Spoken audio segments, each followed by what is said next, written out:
Support comes from the Missouri Forest Products Association, providing more than 41,000 jobs in the production of wood pallets, railroad ties, white oak barrels, hardwood floors, and more.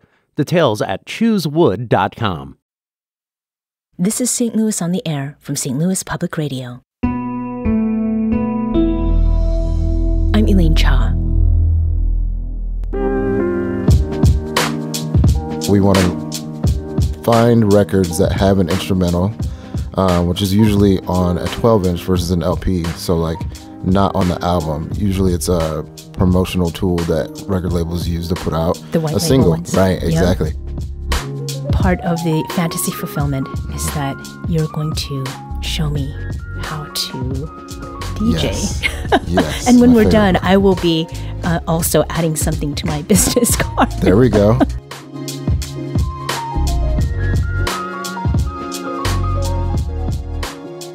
I have several fantasy professions, and for the most part, they live in that realm because I have many more interests than time, money, or I'm gonna be really honest, talent. Now, being host of St. Louis on the Air is definitely a dream realized. One of the things that makes it such a dope job is the opportunities it affords to explore and share some of my interests/fantasies through and with St. Louisans doing really cool stuff. And this next segment is no exception. This spring, I had the opportunity to sit down and learn from someone who teaches people how to do one of my fantasy professions, and that's DJing. I'm happy to share that interview with you now. Here's my conversation with Darian Wigfall, aka DJ Whiz. Welcome to the studio. Thank you for having me. It's good to be here. So we hear that you're doing this thing. It's called Elemental 101. That's right. What is that, Darian? So basically, I was teaching a DJ class for some years up until now, and then the 50th anniversary of hip-hop came along, and the Kransbergs already wanted to do something sort of like teach people how to DJ. And so I brought that class to the Kransbergs, and we broke it down even more to all the elements. So like hip-hop being broken down into at least the 4 elements of DJing, emceeing, graffiti writing, and breakdancing, and then fashion can be added into that as well. We wanted to give at least one piece of those 5 elements to people, to the public, right? So that's what Elemental 101 is. We're teaching DJing from the elements. And where is that happening? Sophie's Lounge, Sophie's Artist Lounge. And is each of those elements being celebrated in a particular way and during a particular time at Sophie's? Will it also be at other places that are affiliated with the Kransberg? Yes, so they're having events all year long. There will be things that are definitely devoted to fashion and things like that. And I'm not sure if the other elements will be involved, but we'll definitely involve it in the class just to teach everybody that comes. Okay, so DJing and breakdancing? Yes, we're going to try. I know some breakdancers I want to bring in. I also know some MCs and people in fashion, so yeah, for sure. Fun fact, I took breakdancing lessons when I was a kid. Wow, okay. My mom signed me up for them at the local community center. This is awesome. In Ontario, Canada. Okay, wow. And there was cardboard involved. Yes, of course. And I could do head spins back then. I can't do them now, but... Okay. But we must be kindred spirits. I used to breakdance when I was a kid, too. I'm definitely on cardboard. So speaking of the spinning, so DJ is a skill that's seen in many different genres of music. For sure. You've got all the forms of electronic dance music, pop music. What is it about hip-hop DJing that is different or special? I think that, one, hip-hop DJing, if you look at the orientation of the turntables, that's specifically hip-hop, because before that, people would play records with turntables sideways, so it was kind of like a line, versus what we call battle mode, which is like kind of my turntables are pointing at you, right? So hip-hop DJing starts with that, turning the turntables in and kind of like at your opponent. And then, you know, there's a lot of kind of bravado similar to the rest of hip-hop where, you know, you have battles, you have people that are trying to up their game with body tricks and scratching and different things that you can used to elevate, similar to the scratch pickles that we were talking about earlier. Right. Yeah. And I think they're celebrating an anniversary right about now as well. Now, how was it that you got into DJing? Like, when did you first touch vinyl in that like battle mode? Yeah. I definitely played records from a young age, but the first time I got into hip hop DJing was like I was 17. I was a senior in high school. It was 1998. The beginning. That was here in St. Louis? Yeah, here in St. Louis, Parkway North High School. And we got this tape called Scratch, and it had the scratch pickles, the invisible scratch pickles, let me say that correctly, and the Executioners from New York, and a bunch of other DJ crews on it. And it was just some producer had gone around highlighting what they do, and me and my friends were enamored. So I took the beginning of the school year to the end of the school year to save up, and then we bought some turntables that summer after my senior year. I think I was still 17 because I turned 18 in June. But by the time I was 18, I was DJing pretty much weekly in my basement. Yeah. And then I didn't really do it publicly until probably the next year, like my freshman year in college. I did a party. So at what point did DJing go from being merely a hobby to something that you did with a business card involved, whether it was an official one or something that people just came to know you could teach them to do? Yeah. I don't know. It was kind of a slow transition. I guess it was in my mid-20s because I had been DJing parties for a while. People just knew I had equipment and could come out and spin records. And then the digital form of DJing came along, so it became a lot easier, actually, to do it. And so I was doing it more, and then people were like, well, do you want to join me at this club? And I started DJing at the Moonrise with my friend Ben Stein. Shout out to Ben Stein. And Tatiana asked me to DJ at Handlebar, and I was already teaching people how to DJ privately, and that came out of Ferguson, because people knew I knew how to DJ in Ferguson and through the activism. And so that was like well, let's take a break from organizing, and can you teach me this skill? And so I was doing it privately then. I just started doing it as like a business. I had done it before for money, but like now people like know I teach people how to DJ. So now you have that official and street cred for what you're doing. So what is the bare minimum needed to be able to DJ moderately well? These are the words that our producer, Maya Norfleet, has put in here, but that's very much my question, because I had said, I have minimal talent, so...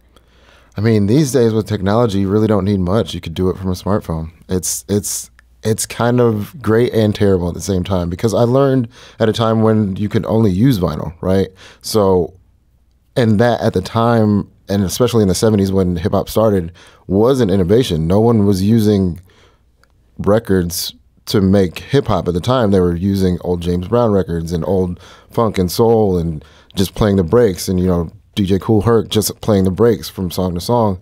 And so it was really an innovation. And at the time, people were like, oh, what are you doing with these records? You shouldn't be doing that with these classic records and things like that. And so I think that if you can use a phone or an iPad or a laptop to DJ, and you respect the craft, then, it's still great. But yeah, you really don't need much anymore. All you need is a smartphone and some way to plug in, or sometimes you can even use Bluetooth. So what is it that you will be teaching your students?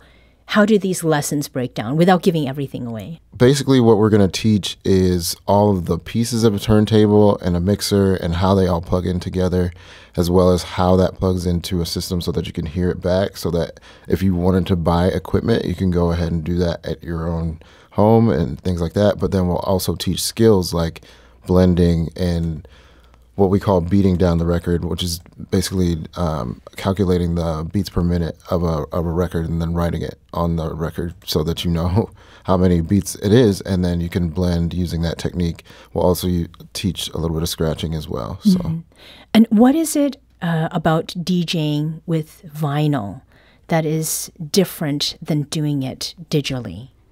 I think the tactile piece of it is totally different. Like, I use a controller to DJ now, but DJing on vinyl, like you just feel it slide across the slip mat, and you can see the needle jerking back and forth, even though it's staying in the groove. And it's kind of magic to be able to do it with vinyl. And I think it gives a person a better feel for what we do as DJs. Mm-hmm.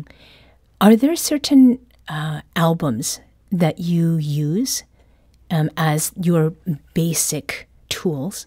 Yeah, so actually I'm going through my records now to find doubles, right? So we want to find records that have an instrumental, which is usually on a 12-inch versus an LP, so like not on the album. Usually it's a promotional tool that record labels use to put out a single. Ones. Right, exactly. Yep. And so they have the instrumental, and we want to be able to mix instrumentals so that people don't have to deal with the confusion of vocals over the instrumental to be able to mix. So now I'm going through, I have some hip-hop, I have some house music, I have some pop music that I'm going to bring, and we're going to have different setups so that we don't play the same song on each one so it doesn't get so monotonous for the people there.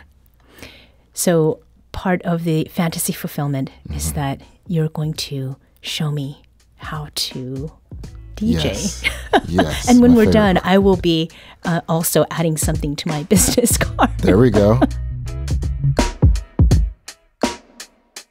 Darian, what can you tell me about what we see before us? Now, Elaine, you've told me that you've touched vinyl before, so you're sort of familiar with turntables. Today we're working with a controller. It's a Pioneer DDJ SX3, and it mimics your turntable, and mixer, crossfader in the middle, channel A, channel B, just like it would have worked for the vinyl. And we're going to work with a little Dilla instrumental, mix those two together. All right. And then I'm going to kind of give you the wheels a little bit. Okay. For a little baby scratch later on. All okay. Right. I can do babies.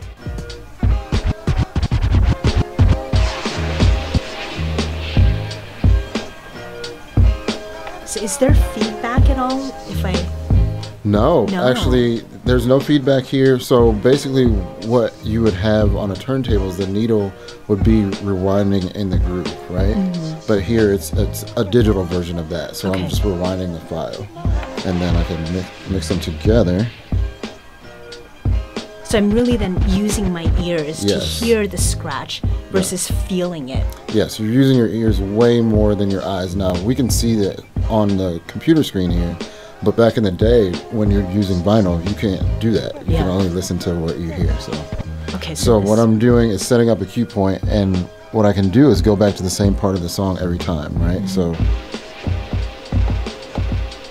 Oh, that moves it back then. Okay. Yeah. Wow, this looks pretty complicated. It is a little complicated, so I'm not going to have you do all that. So was it difficult at all to make the transition from using turntables and vinyl and going to this digital version? It definitely was. Scratching on these and even blending is was a lot more difficult for me. Now it's a little bit easier. Okay.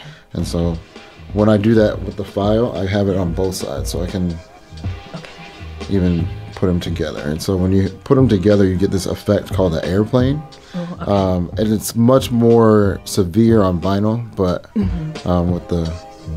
And that airplane effect, what is that doing exactly? It's sort of compressing the sound in the system. So you kind of hear that little kind of like phaser in and out. And then what you were saying, like they do the doubles, we can go a little bit faster on one side. Oh yes, the rocking doubles.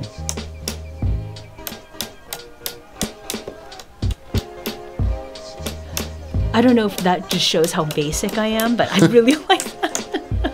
But rocking doubles is fun. It's a cute little trick that you can do, and it honestly makes it fun for you as a DJ. Yeah. And that's what you have to do is kind of like insert yourself when you're mixing and blending and things like that. And so what we'll do now is let you express yourself with a little bit of scratching. So are you right-handed or left-handed? I'm right-handed. Okay, so I'm going to have you scratch with this one. Okay. And I'm going to open up the crossfader when we find a sample. So what I'm doing now is queuing up different samples that are on the file here. Let's do this one. Oh, okay. So baby scratch is just crossfader open, right down the middle, and you kind of scratch to the beat. So.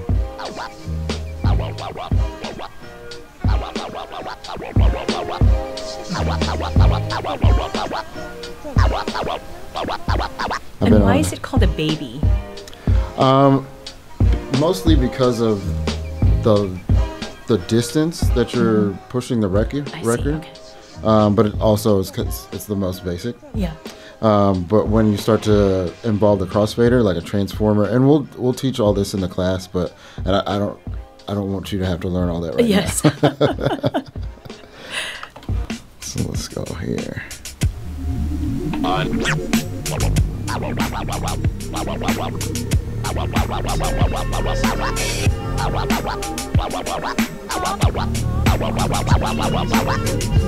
Alright, yeah. Okay. So you want to hit play and then catch the record because it's going to start playing. And then go for it.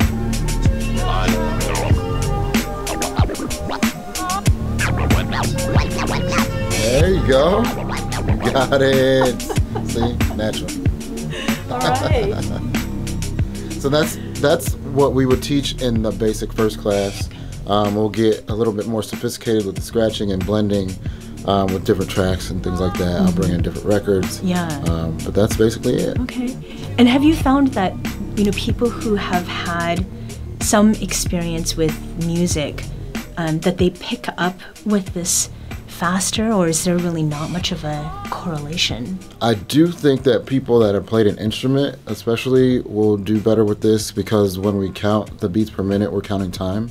So we're counting beats and we're counting measures. So that will help having that knowledge. But if you have any rhythm or you really like music or like music is your jam, I think you'll really have a good time with it. And this is something that is open to all ages as well? Yes. So we have to have everyone that's over 21 out of Sophie's by the time that they open. But if you want to bring your kid or somebody in your class that you want to bring, send them because we don't have any age restriction for this. Yeah.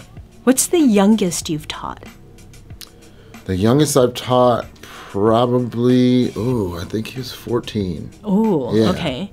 And did this kid come in by him, her, themselves, or was it by introduction of Their mother came to me and they knew that I taught DJing. I think they saw me kind of showing some kids how to DJ at a community event and they were like, hey, do you teach? And I was like, yeah, actually you kind of do have a curriculum and all these other things. And so she recommended him. She brought him and sat there with him while I taught and then that was it. And how about your oldest student? My oldest student was 62, 63. And that was with early 60s. Vinyl or this digital all vinyl. setup? I've taught with the digital version as of this year, but previous to this year was all vinyl. Yeah.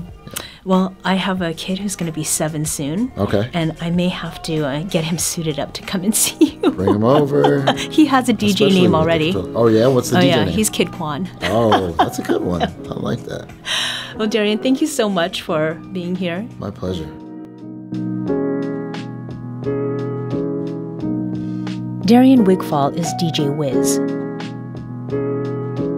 Along with DJ Chris Brown, he teaches folks the basics of breaks and beats on vinyl records at Sophie's Artist Lounge in Grand Center. They're hosting their final Elemental DJ 101 workshop on October 25th, and there are still a couple slots available. You can sign up at tinyurl.com/elemental101. This episode was produced by Maya Norfleet. Our audio engineer is Aaron Dorr. This podcast was mixed and edited by Aaron. Our executive producer is Alex Hoyer. St. Louis on the Air is a production of St. Louis Public Radio. Understanding starts here. Our podcast proudly supports St. Louis artists by using music from Life Creative Group.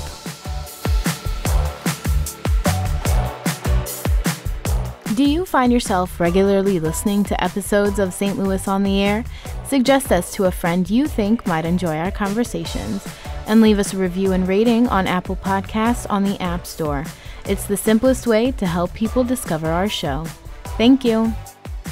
St. Louis Public Radio is a member-supported service of the University of Missouri St. Louis.